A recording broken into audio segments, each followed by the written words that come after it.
All right, San Diego, here's your monthly real estate market update. Our price is finally starting to plateau out right now. That's right. And also, is inflation a good thing or a bad thing for you right now? All right, so if you look at the number, we'll throw the charts up here so you can take a look at it yourself. I mean, if you blink your eyes, you squint, you tap your heels, it almost looks like the exact same number update with a couple slight exceptions that we've been showing the last couple months.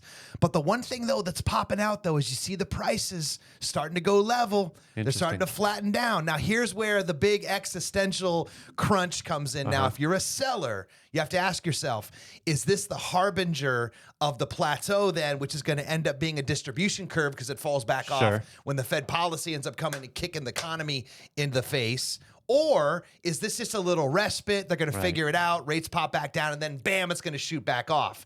The existential timing debate is in full focus right now. Right. So which way are you going to play it, right? And this is true for buyers as well. So in terms of inflation, one challenge we're seeing for buyers right now is it's harder to save money for a down payment. Right. And because of that, we're seeing lenders start to bridge the gap a little bit. We got a brand new low down payment assistance program. We can do as little as zero down, and there's zero income cap on one of these programs. Income cap. That's right. Because normally they don't want you to make too much. So normally you can have too much money and not qualify for a down payment assistance program, which is hard in San Diego. Is that one of those ones they're doing where they share the boot with you, Good point. These are actually just down payment assistance. They can have a loan in the back. Some of them don't have a loan you have to pay back. It's interesting, and it depends on how you structure it. Deadly. Yeah. That's really cool. That's lenders trying to do their thing to break the stalemate here. Speaking of stalemate then, so buyers, we'll end on this. Here's the truth, man. This is going to be the most unpopular take I could give right now.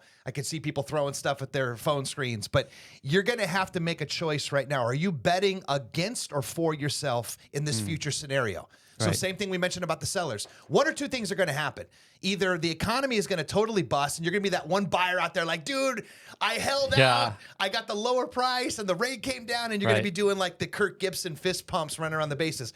Or it may level a little or whatever. Maybe it's boring for a while, but then when the rates do come back down and the prices never really fell off, then they're going to take back off again with all the pent-up demand. Exactly. And then you're going to be running down the price game with a very slight little modicum of advantage on your rate being a little lower, wishing you would have just locked in your price, in the second half of 2023. That's the gamble. Is it going up or is it going down? And we've run the numbers before on that, right? Where you see declining prices but increasing rates, vice versa. And it seems to happen that once you lock in that price point, then you can move with the rates, right? So if rates trend down, restructure, got a better deal. Right.